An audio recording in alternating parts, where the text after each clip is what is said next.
আসসালামু আলাইকুম ওরহমতুল্লাহ। নতুন একটি ভিডিওতে সবাইকে স্বাগতম। আমরা আজকের এই ভিডিওতে শিখব ইউজ অফ ইন্ট্রোডাক্টরি দেয়ার, অর্থাৎ ইংরেজি বাক্যের শুরুতে কিভাবে দেয়ার ব্যবহার করে নিত্য নতুন সেন্টেন্স বানানো যায় সেই প্রসেসটা আমরা আজকের এই পুরো ভিডিও জুড়ে শিখব ইনশাআল্লাহ। আপনারা দেখতে পাচ্ছেন এখানে লেখা আছে কোনো জায়গায় কোনো কিছু বা কোনো জিনিস আছে, ছিল বা থাকবে বোঝাতে আমরা ইংরেজি বাক্যের শুরুতে দেয়ার ব্যবহার করি। আপনাদের বোঝার সুবিধার্থে আমি নিচে একটি চার্ট উল্লেখ করেছি। এই চার্টটি প্রথমত কণ্ঠস্থ, ঠোঁটস্থ বা মুখস্থ করে নিতে হবে। এভাবে পড়তে হবে: দেয়ার ইজ আছে, দেয়ার আর আছে, দেয়ার ওয়াজ ছিল, দেয়ার ওয়ার ছিল, দেয়ার উইল বি থাকবে, দেয়ার ইজ বিং হচ্ছে, দেয়ার আর বিং হচ্ছে, দেয়ার ওয়াজ বিং হচ্ছিল, দেয়ার ওয়ার বিং হচ্ছিল, দেয়ার হ্যাজ বিন হয়েছে, দেয়ার হ্যাভ বিন হয়েছে, দেয়ার ক্যান বি থাকতে পারে, দেয়ার কুড বি থাকতে পারত, দেয়ার শুড বি থাকা উচিত। প্রথমত আপনারা ভিডিওটা পজ করে আগামী 2 মিনিটে এই চার্টটি খুব ভালো করে মুখস্থ করে নেবেন। আসেন আমরা কিছু কনফিউশন ক্লিয়ার করি। দেখেন, দেয়ার ইজ মানে একটি আছে, আর যদি জিনিসের সংখ্যা বা কোনো বস্তুর সংখ্যা 2 বা তার অধিক হয় তখন হবে দেয়ার আর। এটার অর্থ হবে আছে। দেয়ার ইজ একটি আছে, দেয়ার আর অনেকটি আছে। পরের সেন্টেন্স, দেয়ার ওয়াজ একটি ছিল, দেয়ার ওয়ার অনেকগুলো ছিল, দেয়ার উইল বি থাকবে, সেম।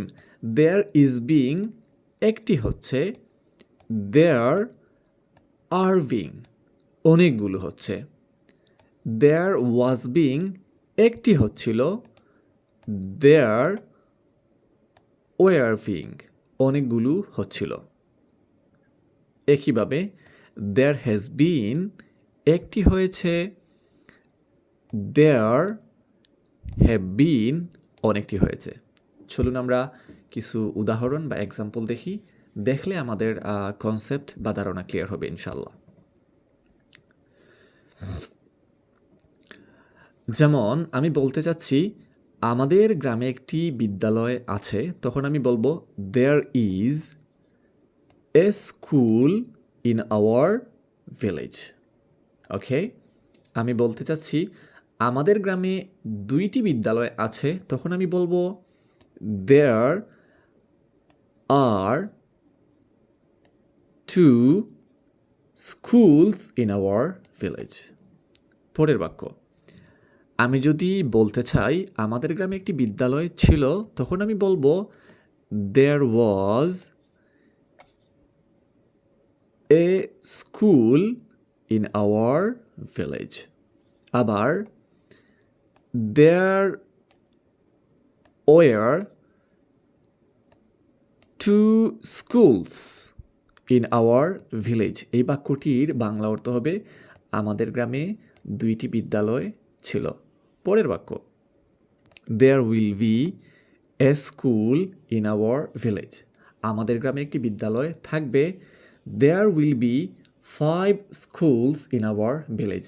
আমাদের গ্রামে 5টি বিদ্যালয় থাকবে। তার পরের বাক্য, দেয়ার ইজ বিং মানে হচ্ছে, there is being a school in our village. এই বাক্যের বাংলা অর্থ হবে আমাদের গ্রামে একটি বিদ্যালয় হচ্ছে। আবার দেয়ার আর বিং, এরপর আমি বলতে পারি 2 or 5 or 10, there are being 2 schools in our village. এই বাক্যের অর্থ হবে আমাদের গ্রামে 2টি বিদ্যালয় হচ্ছে। ওকে, তারপরের সেন্টেন্স, দেয়ার ওয়াজ বিং, তার মানে হচ্ছে হচ্ছিল। তখন আমি বলবো there was being a school in our village, আমাদের গ্রামে একটি বিদ্যালয় হচ্ছিল। আবার আমি যখন বলতে চাচ্ছি যে অনেকগুলো বিদ্যালয় হচ্ছিল, তখন আমি বলবো দেয়ার ওয়াজ না বলে বলবো were being 10 schools in our village. এই বাক্যের বাংলা অর্থ হবে আমাদের গ্রামে 10টি বিদ্যালয় হচ্ছিল। তার পরের বাক্য দেয়ার হ্যাজ বিন, এর মানে হচ্ছে হয়েছে। আমি যদি বলি there has been a school in our village, এর মানে হবে আমাদের গ্রামে একটি বিদ্যালয় হয়েছে, মানে খুব সম্প্রতি একটি বিদ্যালয় নির্মিত হয়েছে, এরকম একটা অর্থ মিন করে।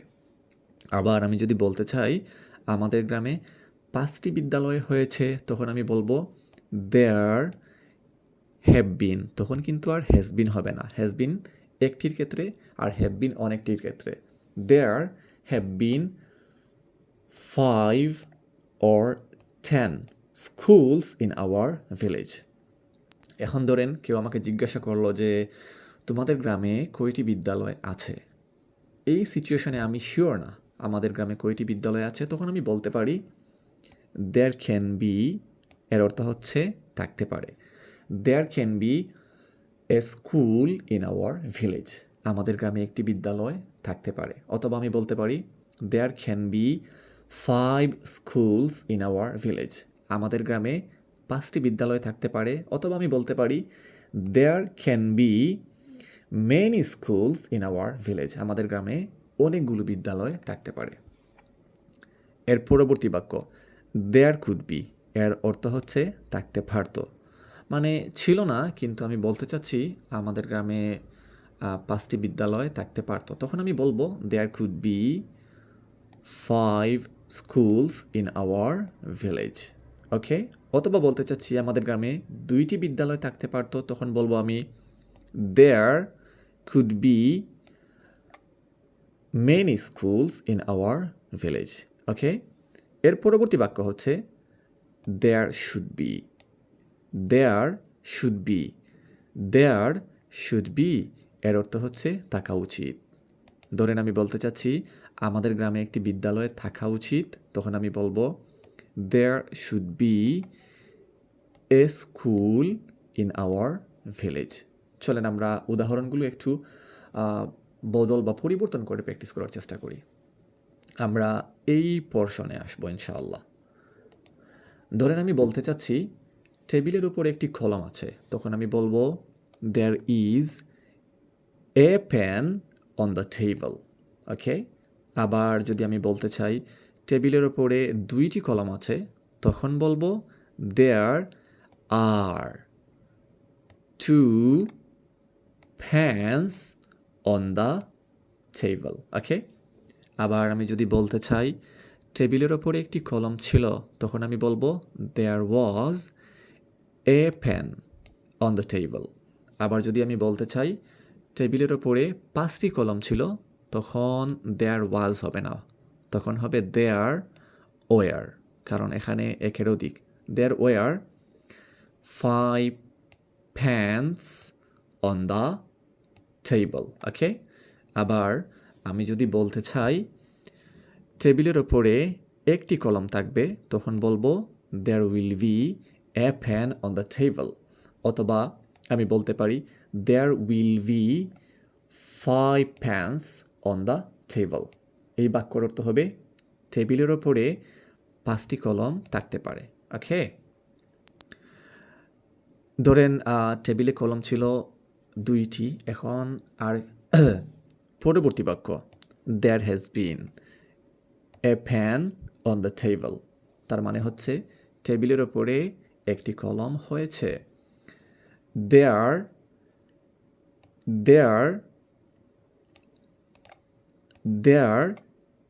have been 5 pens on the table, এর মানে হচ্ছে টেবিলের উপরে 5টি কলম হয়েছে। ওকে, আবার আমরা নেক্সট সেন্টেন্সে যদি মুভ করি যে there can be থাকতে পারে, there can be a pen on the table, there can be 5 pen on the table.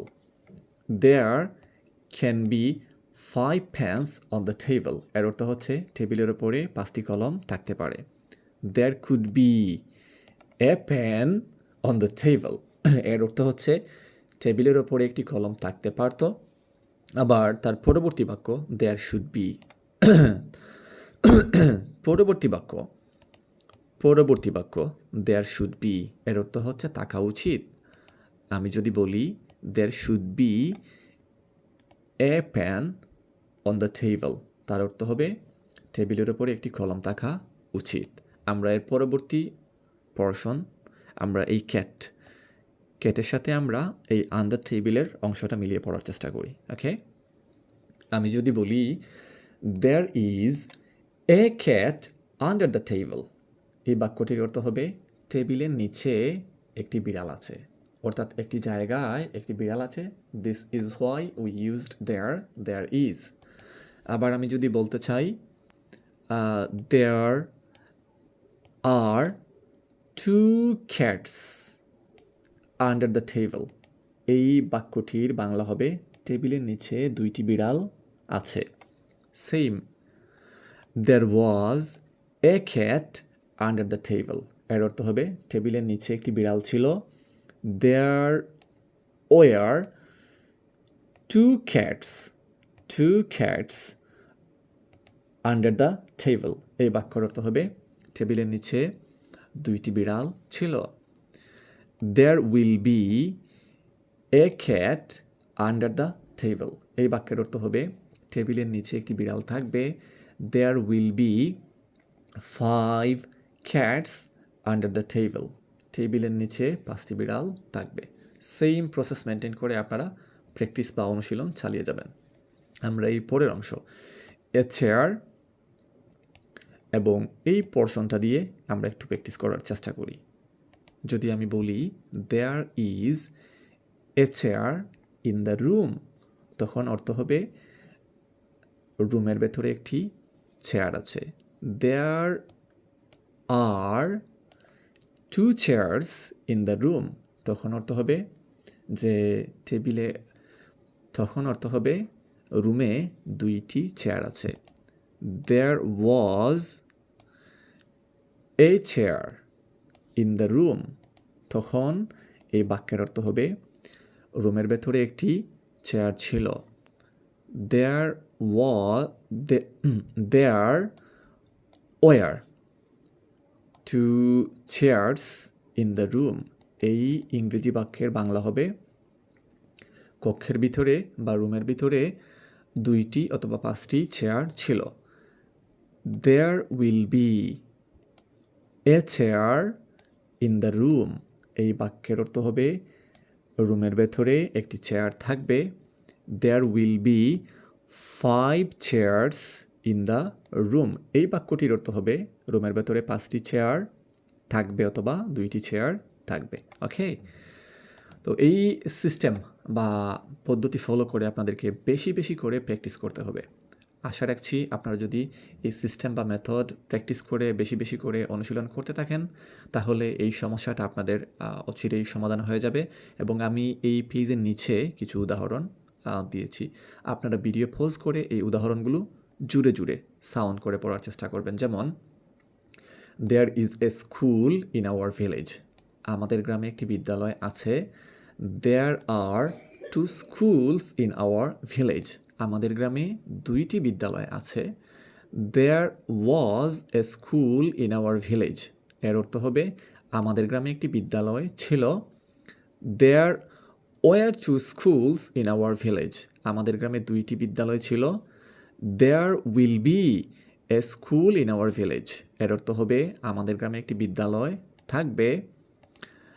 তার পরের sentence there is being a school in our village, আমাদের গ্রামে একটি বিদ্যালয় হচ্ছে, তার মানে বানানো হচ্ছে। There were being 2 schools in our village, আমাদের গ্রামে 2টি বিদ্যালয় হচ্ছে। তার পরবর্তী সেন্টেন্স দেয়ার ওয়াজ বিং মানে হচ্ছিল, পূর্বে কোনো একটা কাজ হচ্ছিল সেই সিস্টেমটা বা মেথডটা বোঝাচ্ছে এখানে। যেমন there was being a school in our village, এর অর্থ হবে আমাদের গ্রামে একটি বিদ্যালয় হচ্ছিল। এর পরের বাক্য there was being a school in our village, এই বাক্যটির অর্থ হবে আমাদের গ্রামে 2টি বিদ্যালয় হচ্ছিল।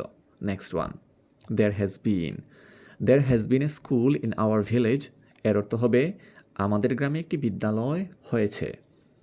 there have been, there এর পরে বস্তু সংখ্যা যদি 2 হয় তাহলে have been হবে, অন্যথায় has been। there have been 2 schools in our village, এর অর্থ হবে আমাদের গ্রামে 2টি বিদ্যালয় হয়েছে। Next one there can be a school in our village, আমাদের গ্রামে একটি বিদ্যালয় থাকতে পারে। there could be a school in our village, আমাদের গ্রামে একটি বিদ্যালয় থাকতে পারত। there should be a school in our village, আমাদের গ্রামে একটি বিদ্যালয় থাকা উচিত। আশা করি লেসনটি আপনাদের জন্য উপকারী হবে ইনশাআল্লাহ। এরকম নিত্য নতুন লেসন বা ভিডিও পেতে চাইলে আমাদের ফেসবুক পেজ এবং ইউটিউব চ্যানেল ফলো এবং সাবস্ক্রাইব করে আমাদের সাথে থাকতে হবে। সবাই ভালো থাকবেন। পরবর্তী ভিডিওতে দেখা হচ্ছে ইনশাআল্লাহ। ফি আমানিল্লাহ। আসসালামু আলাইকুম ওয়া রাহমাতুল্লাহি ওয়া বারাকাতুহু।